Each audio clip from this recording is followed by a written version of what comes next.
I agree with that, but ISI is like all other intelligence services, whether it's the Australian service or the American service. You're not in the business to help other people. You're in the business of intelligence to protect your own country and support your own government. The idea that ISI is a rogue organization is popular, and even the Pakistanis promote it. But having worked with them for the better part of 20 years, they're a very disciplined, very able intelligence service. As I said, Pakistan doesn't leave the area when we do. They have to stay there and try to stabilize things in their own country.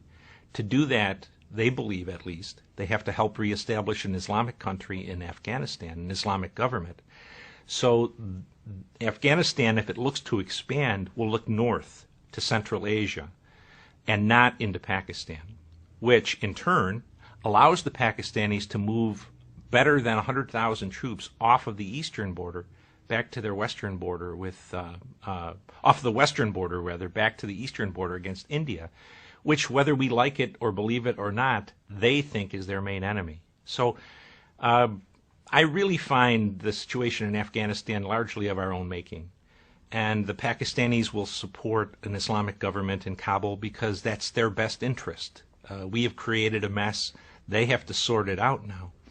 And it's really a disastrous situation for the United States, at least, because the American people, I think, are going to believe bin Laden's dead, we're leaving Afghanistan, the problem is over.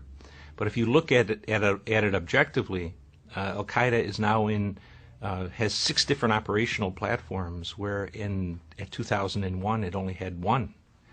And so we're much worse off. And we've also demonstrated to the Islamists that we are not, it's an old-fashioned word, but we're not manly.